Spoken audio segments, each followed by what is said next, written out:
ঐক্যের ভিত্তি হবে ইখলাসের উপরে, আল্লাহর জন্য ঐক্য, আমাদের দুনিয়ার কোনো স্বার্থের জন্য নয়।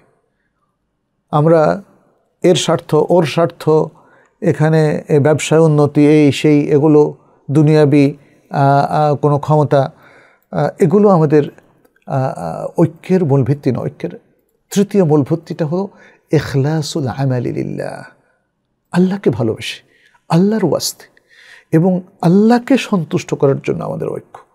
অতএব দুনিয়ার জন্য আমি যে কোনো স্বার্থ ত্যাগ করতে পারি, আমার কোনো ইগো কাজ করবে না এখানে, দুনিয়ার কোনো স্বার্থ কাজ করবে না, ক্ষমতার কোনো লিপ্সা এখানে থাকবে না, শুধুমাত্র আল্লাহকে সন্তুষ্ট করার জন্য ইখলাস।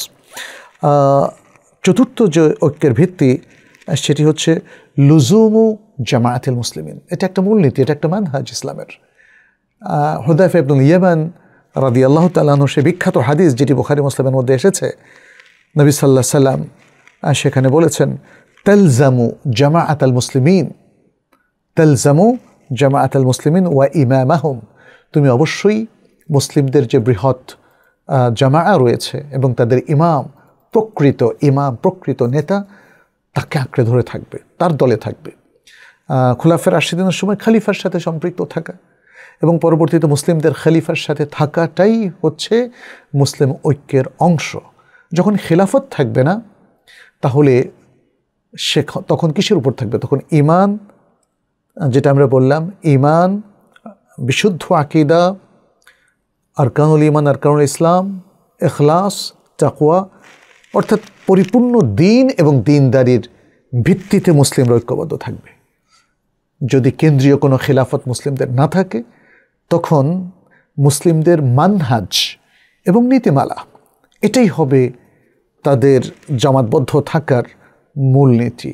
তার উপর ভিত্তি করে যে কোনো বাতিল চিন্তা ভাবনা বা যে কোনো ফেরকাবাজির উপর ভিত্তি করে মুসলিম ঐক্য স্থাপিত হয় না, হতে পারে না।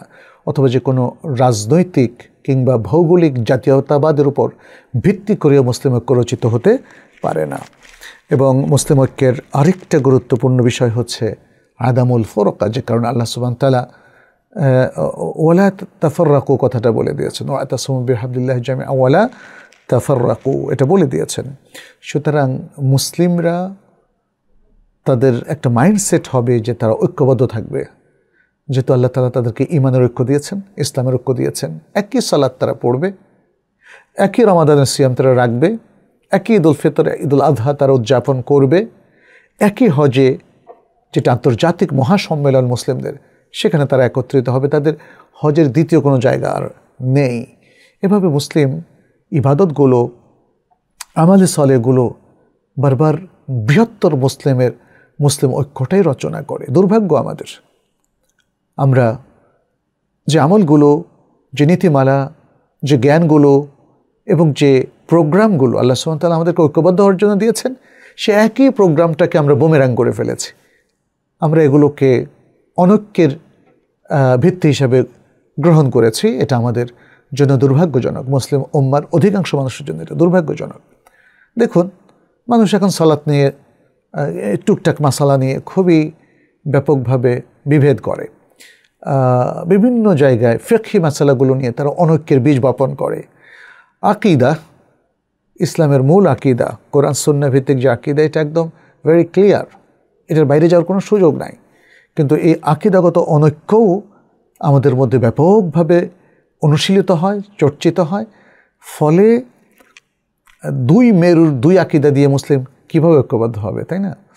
অতএব এই জায়গাটা যদি মুসলিমরা গ্রাউন্ড ওয়ার্ক না করে, শুধুমাত্র যেমন আমরা অনেক সময় অনেক ক্রনিক ডিজিজের ক্ষেত্রে, যেমন ক্যান্সার কিংবা এরকম এগুলোর ক্ষেত্রে যদি মলম লাগায় আপনি ব্যথাটা দূর করার চেষ্টা করেন এবং তারপরে আপনি মনে করেন যে আপনি ক্রনিক ডিজিজ থেকে ব্যথাটা যেহেতু কমে গেছে এখন ভালো হয়ে গেছেন, নাও, এটা হবে না। আসল জায়গাটা ডায়াগনোসিস করতে হবে। সেই জায়গায় যদি মূল ট্রিটমেন্ট এবং চিকিৎসাটা না হয়, তাহলে কিন্তু জাতির এবং মুসলিম উম্মার বৃহত্তর ঐক্য রচিত হবে না। আমাদের কাছে ঐক্য খুবই কাঙ্ক্ষিত, খুবই কাঙ্ক্ষিত। আমরা প্রত্যেকে আল্লাহর কাছে গভীর রাতে দোয়া করি, তাহাজ্জুদ পড়ে দোয়া করি, সালাতের পরে এবং অন্য অন্য দোয়া কবুলের সময় দোয়া করি, আল্লাহ মুসলিমদেরকে ঐক্য দাও, মুসলিমদের মধ্যে ভালোবাসা দাও, যে ভালোবাসার কথা তুমি আল কোরআনে উল্লেখ করেছো, ফাআল্লাফা বাইনা কুলুবিহিম ফাআসবাহতুম বিনি'মাতিহি ইখওয়ানা, সেটি মুসলিমদের মধ্যে দাও, মুসলিমদের মধ্যে শউর দাও, মুসলিমদের মধ্যে অনুভূতি দাও। মাসালুল মুমিনিনা ফি তাওয়াদ্দিহিম ওয়া তারাহুমিম ওয়া তাআতুফিহিম কামাসালিল জাসাদিল ওয়াহিদ, যেটি নবী সাল্লাল্লাহু আলাইহি ওয়াসাল্লাম সহিহ মুসলিমের হাদিসে একটা দেহের সাথে তুলনা করেছেন, সেই মুসলিম উম্মাহকে এক দেহ এক প্রাণ করে দাও। এভাবে আমরা দোয়া করি। আমি সর্বশেষ আরেকটা বিষয় বলবো, আশ-শুউর বিল মাসউলিয়াহ। আপনি মুসলিম উম্মার একজন গুরুত্বপূর্ণ সদস্য, আপনার কি অনুভূতি আছে? এই অনুভূতিটা প্রয়োজন। উম্মাকে রিভাইভ করা, উম্মাকে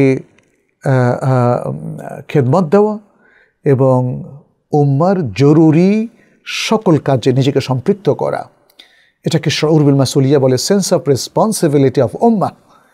এর মধ্য দিয়ে মুসলিম উম্মার ঐক্য রচিত হতে পারে। যে কথাগুলো বলবো এর একটাও ফেলনা নয়, সবগুলো মিলিয়ে আপনি গুরুত্বপূর্ণ যে কোনো একটা ফেলে দিলেই কিন্তু আর ঐক্যের পথটা দুরূহ হয়ে পড়বে, যেটা হয়ে পড়েছে অলরেডি।